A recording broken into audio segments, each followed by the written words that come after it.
So nail shop run was cool. Finally, I don't look ratchet by the hand, by the feet. I really hate that went off right before I put the camera on. But anywho, now I'm just thinking to myself, like, okay, following up with one of my neighbors, which is King's mom. Well, look at me, King's mom. I'm King's mom, which is one of King's friends' moms, whom he's riding to the party with. And something that was just coming across my mind was like, okay, what if they decide they're not going to the party no more? You know, these are the things that be keeping you in doubtful spaces, like the what if thoughts, right? What if they decide they don't want to go to the party no more? Okay, boom. Go to the party. Take King to the party. You're just going to have to Uber him to the party. Go with him to the birthday party. Pack up your clothes that you're going to wear to the dinner in a suitcase. And then y'all going to have to leave the birthday party early so that you can get to the dinner on time. Get to the dinner. What they going to say? Baby, you done paid your money already to be a part of this community. Had to take my son to a birthday party. Couldn't take him back home before I went. Like, I don't know. Like, I don't want to show up looking unprofessional or bringing kids to an event that a child ain't supposed to be at. But I've been to the bakery. I've been to the bakery, 𝑐owork.com. Look at me.com. I've been to the bakery before. The creamery, rather, which is the studio where the dinner is going to be held. They got enough rooms in there that if my son, I sit him over here, he would be all right. Give him his iPad, give him his phone, where he can have access to me if he need anything. Baby, he can sit in this other room while I go do what I need to do and rub shoulders and get acquainted and network to be able to gain the knowledge that I need to learn. You know what I mean? And so it's like, yeah, ain't no excuse, ain't no lack of faith. If they choose that they don't want to go, great. If they choose that they still going, great. Guess what? Now you got to do a 2-for-1 deal. Now you got to go to this birthday party, and then you got to leave early enough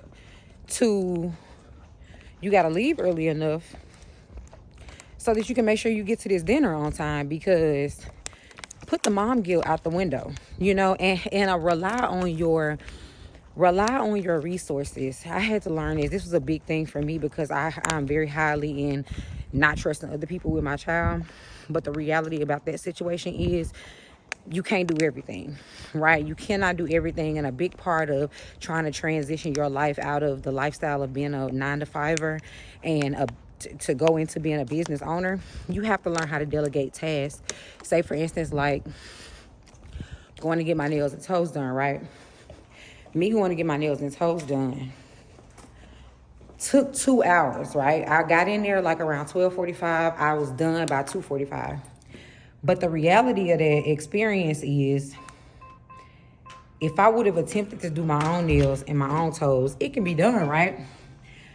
But while I got 4 hands working on my nails and toes collectively, instead of me using my only 2 hands to work on my nails for right now. And then once I'm done with my nails, then I got to do my toes.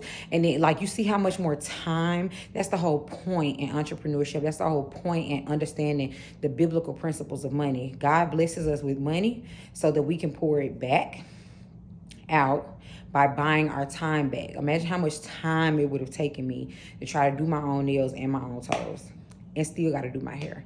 Like, make it make sense. Make it make sense. Make it make sense. Use your resources.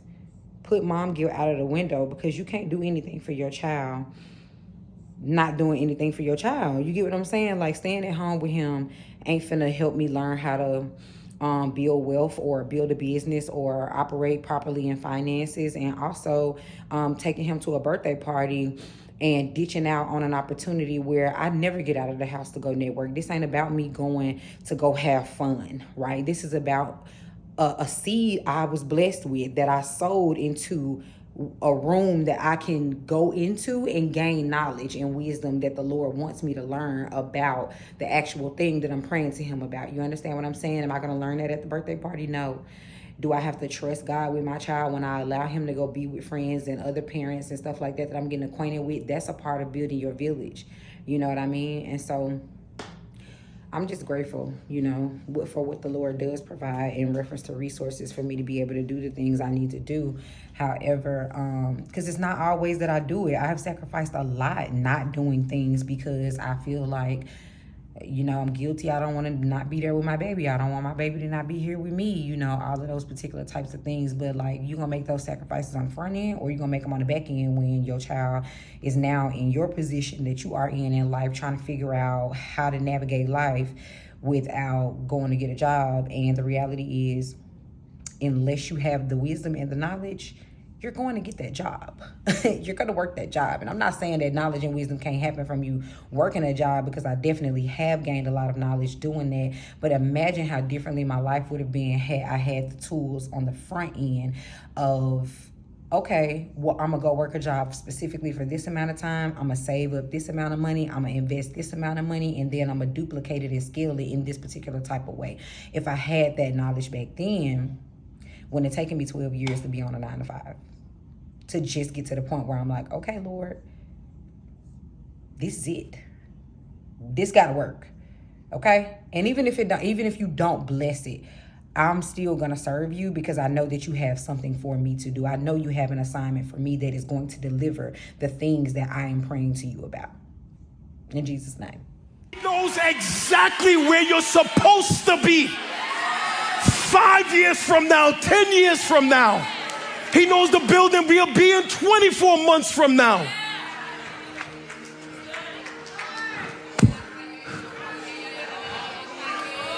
And that's why the devil would do everything he can to lie to you and try to get you to give up before your season. Try to get you to walk away before your season.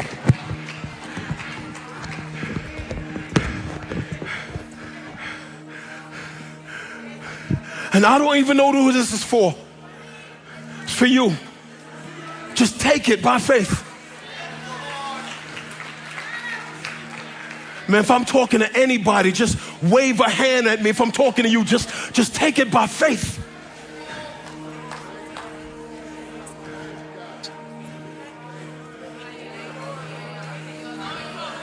You have no idea what's ahead of you. If it's done, you just got to make it to that next season. If it's already done, you just got to make it to the next season. And so, yeah, I was having this conversation with myself, with the Lord, like I'm typically doing every day when I get my day started. And I was thinking, like, okay, realistically, like, entrepreneurship is not for the weak. Being an entrepreneur is not for the weak. Thinking that you want to run your own business is not for the weak. I mean, nothing in life is easy. Let's just keep it a buck there. But to say the least, building a business is not for the weak. Like, do you understand how spiritual it is to believe that you can actually make more money than you've ever made in your life? Do you know how spiritual it is for you to believe that you can actually build a business from scratch, and the Lord is actually going to support you? Do you know how spiritual it is to believe that your level of influence can do anything for your life? Like, everybody is their own worst enemy, right? Imagine how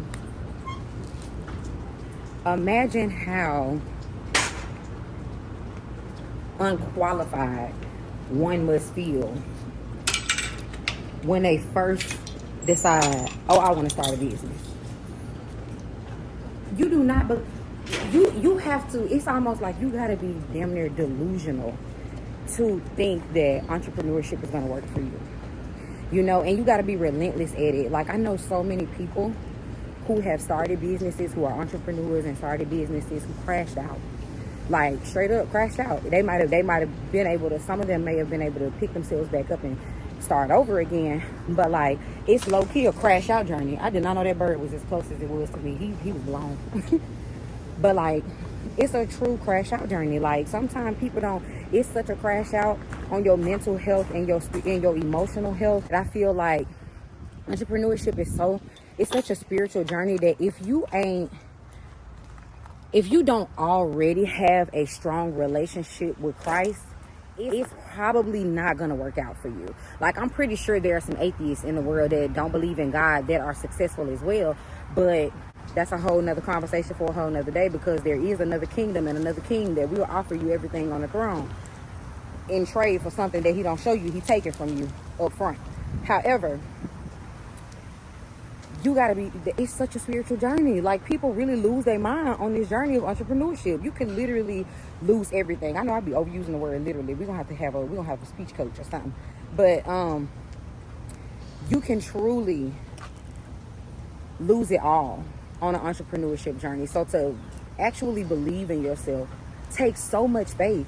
To actually believe in a God that you cannot see to support the journey that you are currently on is even more delusional. But it works. Because when I say the Lord will provide, the Lord will give you so many tests, trials, and tribulations to test if your brain, if your faith is even ready for something like entrepreneurship. Like, I feel like I low key, I'm gonna just say this, and this my belief, this my personal belief, it ain't in the Bible. But my personal opinion and belief is, if you started an entrepreneurship journey and it was a cakewalk for you, I don't think it's from the Lord. You might wanna check spiritually where your alignment is at. If it happened too easy, I don't know, because I just feel like when the Lord is gonna support something, he gotta know that your faith is in the right way, is in the right place. And so he's gonna test you. You might lose that thing a few times starting it up again, because he's steady trying to wring your heart out. Well, I don't know, this, you ain't quite ready yet. This ain't right about your heart. This ain't right about your mind. This ain't right about your habits. This ain't right about your schedule. This ain't right about your discipline. I'm gonna let you get a little bit closer to it, but then I'm gonna wring you out again, because I don't want to give you this blessing and mislead you. And because one thing about the Lord, he ain't no liar, and his word ain't gonna fall flat. And so he's not gonna give you something and then not prosper you in it. You get what I'm saying? That's not what the Lord do. Only Satan will give you everything, and you trade your complete salvation for everything that he just gave you, right? And so I just feel like maybe the tests that are on the forefront before you really step off into that journey, my God, we're gonna have a good time today. We're gonna vlog a little bit. We're gonna network. You know what I'm saying? We go, I used to be the queen of outside, Lord. And I'm sitting up here scared to go to a networking event that you basically done already paid to be a part of. Girl, if you don't get in the room with these folks and learn how to make some money,